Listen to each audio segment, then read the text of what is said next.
How's it going, everybody? Sam Slam, alongside Hi. Daisy Days. We haven't did a review together in a long time, so we decided let's do one since we watched VHS 99. No, it was 94 last year. Yeah, 94 last Now, year. This one's 99. VHS 99, and this was a lot more entertained than 94. This one kept my interest. She fell asleep more. last year when we watched it, and I watched the rest of it. But It's so boring. These though, there's no, usually in these films you usually have a little precursor, like it goes and it intertwines, but it did kind of intertwine with the guy with the stop motion. He's making he's making this little army men. I don't know, like a pre-YouTube. It's soldiers. Mythology. Art, emotion, or stop animation, or whatever. Yeah. But the first installment. The first, it's called Shredding. It's written and directed by Maggie Levin, but it's based on these people called Rack. These jackass Blink-182 wannabes. Yeah, Rachel's like a. I forget the one who was they had a metrosexual on the. Chris. Chris was okay. Yeah. Rachel, Anchor, Chris, Caleb, and they basically gonna go. They're like she said, it's punk rock. It's skate punk. It's like CKY rip off, and they want to go to this Colony Underground, which this band called Bitch Cat supposedly. They were all trampled to death in a fire, and they all died there. So of course it's open, and of course they can go down there. And the one guy is like, "Dude, we shouldn't be doing this. This is a bad idea." Yeah, Anchor's the one. He's and they're like, "Fuck you!" And they're like horribly shitty friends, you know. Yeah, and then they set up the whole. Thought it was the demons or whatever. They set up the whole drum set. Yeah.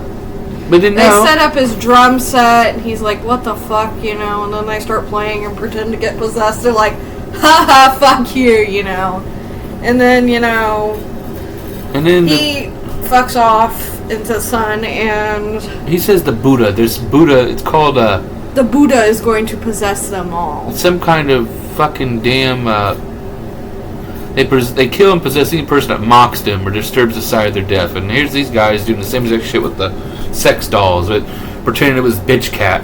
Yeah, they're like, "It happened like this," and they have sex dolls and Jello, and they're flinging it around, stupid. And it was pretending so dumb. that they're trampling them because they're disrespectful little shits.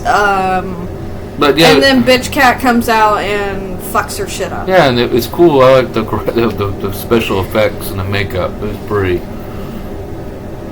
fucking rad, and it was pretty cool. The makeup was cool. I can't. Yeah, but I just and then it had them all stitched up, reconnected to all their body parts, playing their song or whatever. In some Five Nights at Freddy's kind of. Yeah, that's what animatronic kind of way. Yeah, but that's the first one. That was okay. If we're doing letter grades, I mean, C+. It was alright. The suicide bed. This one. So this girl wants to join the bitch sorority, as I call it. This is a suicide bed. She doesn't want to. She has this little videotape. She looks like a Billie Eilish meets Lady Gaga. Billie. It looks like Billie Eilish meets somebody. I don't know who other person to explain it, but she makes a suicide pact or bed where she only puts applies one sorority she wants to be in. And if she doesn't get included, and they get her. It's the bitchy girls.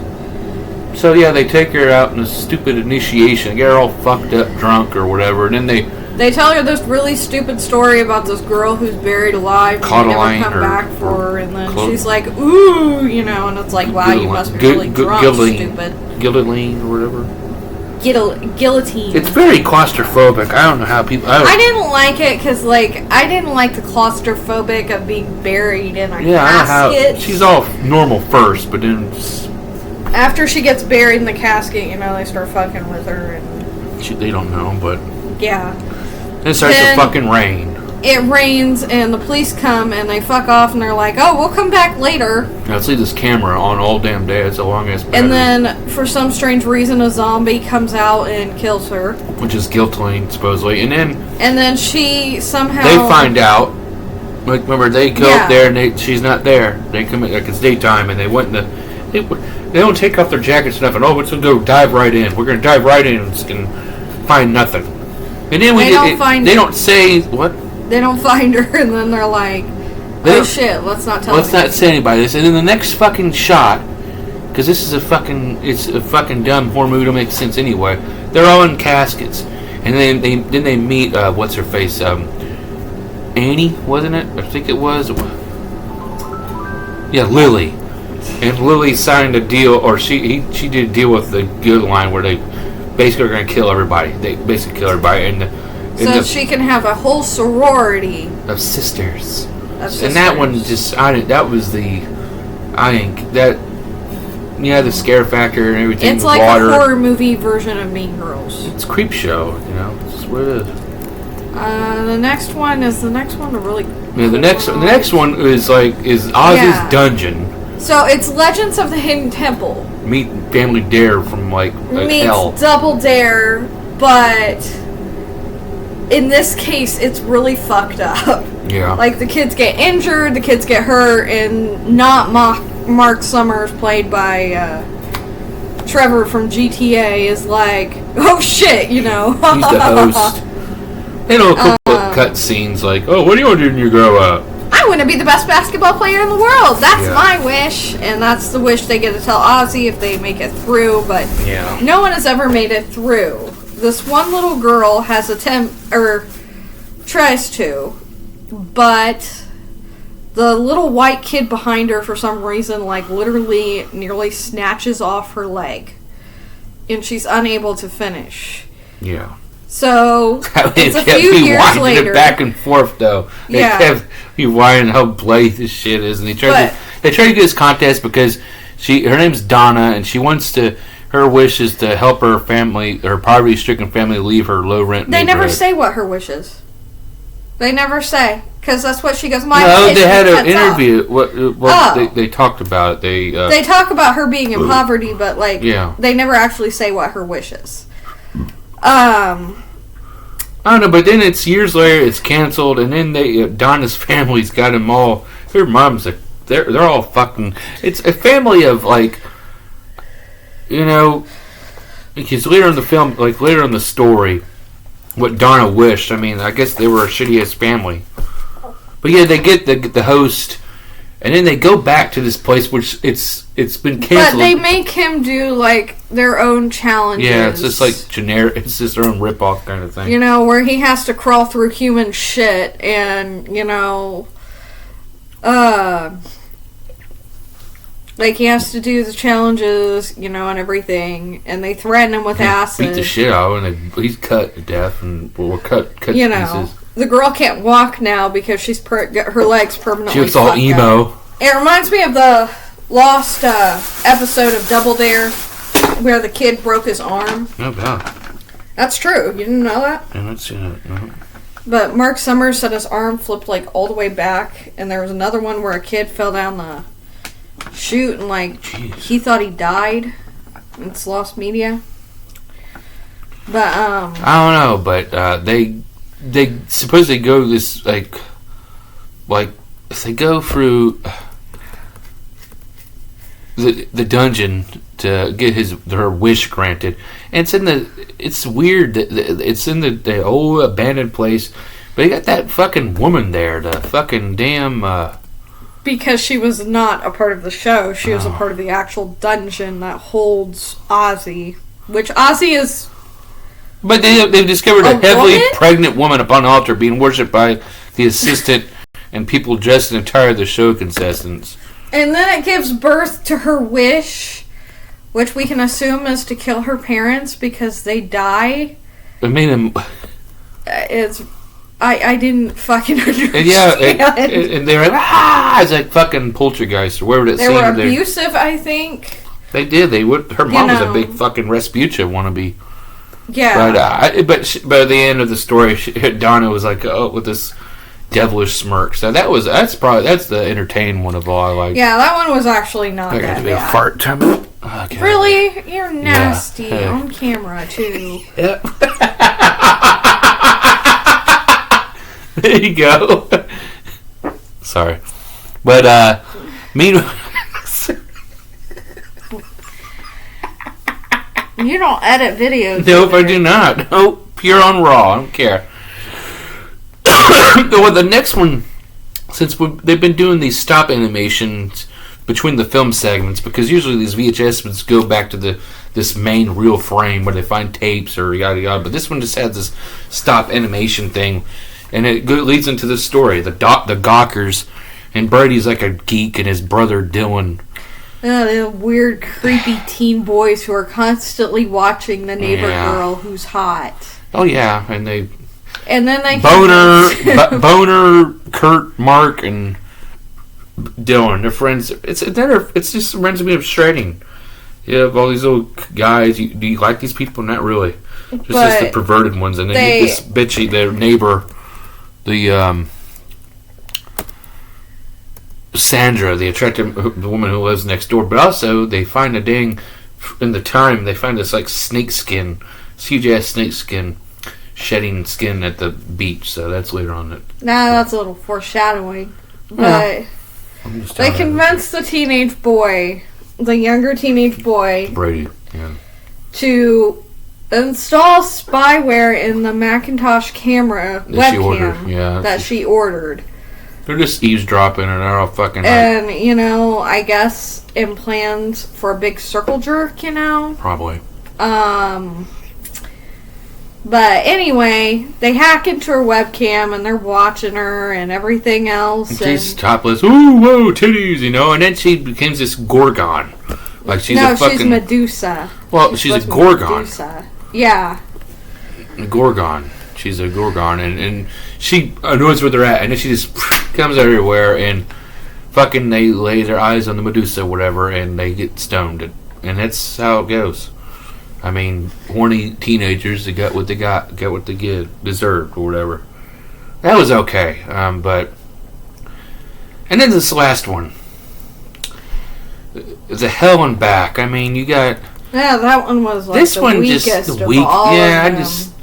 I mean, you have, like, it's on the year of New Year's Eve, 1999, and it's with best friends of videographers Nate and Troy, and they've been hired by these coven of witches, supposedly, and they're tasked to film, like, a ritual. And this woman named Kristen volunteers to be this vessel of this demon Yukaban, or whatever the fuck. Yukaban. And Nate is one of them. He thinks it's skeptical, but they end up summoning this demon, and then they end up getting back with this demon back to hell.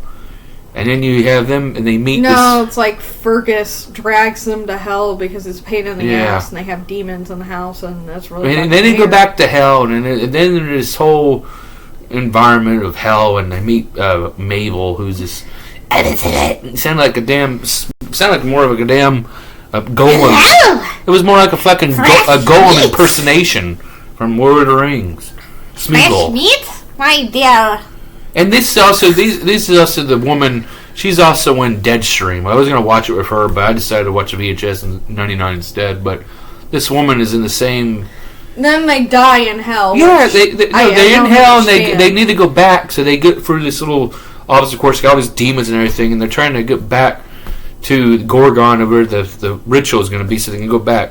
But these dumbasses, when they do go back, they try to kill everybody. And their friend, their servant, wherever Mabel died, they ended up going back. If you die in hell, where the hell do you go?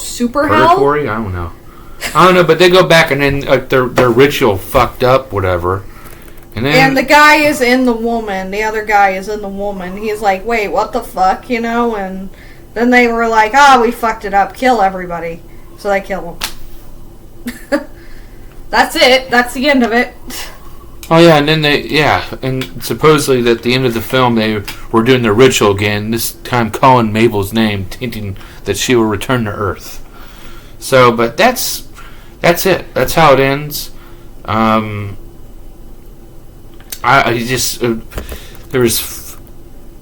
5. There was 5 shorts. You have Shredding, Suicide Bid, Ozzy's Dungeon, The Gawkers, The Hell and Back. I mean, I'd rate greatest to least. Yeah, Ozzy's Dungeon would be the top, and Hell and Back would be the bottom for me. Ah, man, that Suicide Bid, though, that was kind of stupid, too. Yeah. If I had to put greatest to least, I put Ozzy Dungeons first. I put... Man, I don't know. God, if I had to grade them... Greatest to least. Well, least to greatest, I put... I didn't really care for the Hell story. The Hell and Back, that was the least. And then you have... I put Suicide Bid. So greatest to least, let's put Ozzy's Dungeon... the Shredding and the Gawkers, and then Suicide Bid and Hell. Actually, though, Shredding. No, Ozzy's Dungeons, Shredding, the Gawkers, Suicide Bid, and the Hell in the Back. That's how it is. But they're going to come out with VHS 1985. It's coming out next year, and I'll be down to watch that. I would have watched it. I would prefer it if it was like 2000. I would think that would be cool. So, but I grew up in the 2000s. So that is VHS 1999, better than VHS 1994. And stay on the lookout for more movies coming your way. And I just got Shudder for a month. So maybe I'll convince him to do a Christmas movie. Well, we got Christmas films coming up next month and stuff. We're gonna do. Yes, I'm gonna make him watch Christmas. We need movies. we're gonna do some Ernest Saves Christmas. I'm going to make you watch all the Rankin Bass Christmas movies. Mm-hmm. The Rankin Bass Christmas movies. Who? Oh my god. The Rankin Bass Christmas movies. Oh, what the fuck? Oh, well. I don't know, guys. We're out of topic here, but I'm getting off here. Miss Tess, that's Daisy Days, and we'll see you again for the next Slam Movie Review.